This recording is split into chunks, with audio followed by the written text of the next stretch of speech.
Hi, Craig Galbraith here, Executive Editor with Channel Partners at the Channel Partners Conference Expo. This is what we call the Ask the Analyst segment, coming to you from the Jive Channel Partners studios. And with me, we've got some very prominent analysts in the industry. We've got Jay McBain from Forrester. Jay, welcome. How are you? Sir. Yeah. Glad to be here. Brian Washburn from Ovum. Brian, how are you? And Larry Walsh from the 2112 group. So three guys who make their rounds about the expo hall and around our conference pretty regularly, so it's great to have you guys here.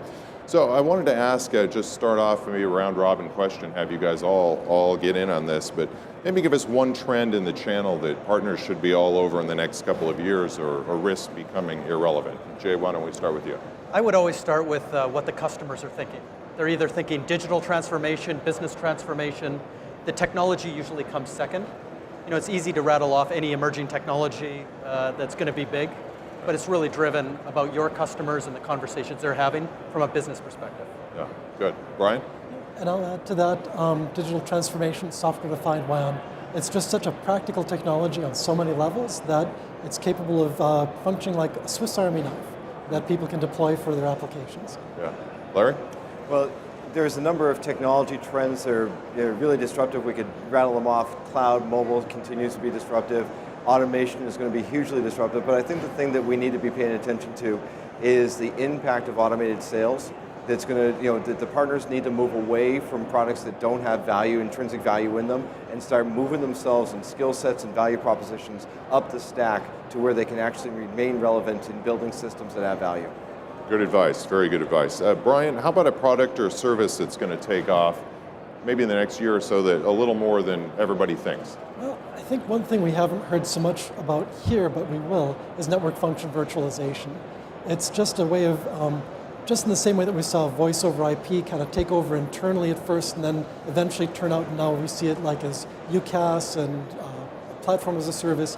We'll see network function virtualization as an enterprise-facing or customer-facing service where you start deploying gray boxes, white boxes that can do all sorts of functions just with a software upload. It abstracts the existing purpose-built network into something that's much more flexible. Jay, you're a strategy guy. What's the most important piece of advice that you would give to a partner in regards to their business? The one thing today is the new buyer.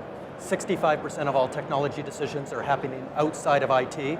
Actually, in 30% of the cases, they're blocking IT. So in those cases, they're hiring their channels directly, and they're looking to solve business problems.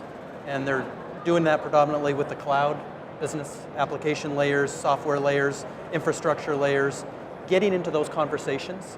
Then second to that is technology. And that's really where the big opportunity is today for the channel. And that was really a big message you delivered during your keynote the other day. Expand on that a little bit. It takes quite a bit of specialization. It's a new language that business leaders speak. It's sub-industry knowledge as opposed to just having a vertical specialty. It's knowing some other nuances about the customer. But once you're there, the margins are extremely high, and you can carve out your own IP and protect it. And then you're not just a regional partner. You can become an international partner with strength in a very specific vector or hyper-specialized area. Absolutely. Larry, you know a little bit about security. At least that's what they tell me. I know enough about hacking to get arrested, so yes. Your question is? Well, most partners are finding themselves in the position to sell security, just about anything they're selling these days. So what are some talking points when they go into a customer to talk about security? My first advice is don't.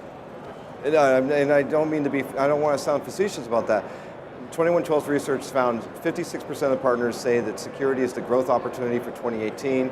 Typically, we see security as a growth opportunity in the top 3 year over year. So I mean, that doesn't come as a surprise. The security market is growing at a 9% CAGR, has for the last 5 years, probably will for another 5. So you're drawing in a lot of companies that actually don't know a lot about security, but there's, the vendors are pushing them in because they want to sell more units. The partners see it as an opportunity, they're not prepared for it. The best bit of advice I would have for a partner going into a security opportunity is swim in your lane. Pick the security that you can best effectuate against so you don't screw up the customer. That is the biggest threat I see now in the channel, is that the channel has the potential of actually causing more harm than good. Otherwise, if they actually do have the ability to execute on security, start with rationalizing what it means to the customer. It's not about prevention. It's about mitigation. We need to reduce risk because it's never going to go to zero. So you need to go in there, design systems that have relative components that will actually do an intended job. So do they need everything within the security spectrum? No, they don't. You just need the components that are going to do the most good for that situation. Gentlemen, thank you for your time. Great advice, as always. Glad to have you here. Thanks for doing this. Thanks, Rick.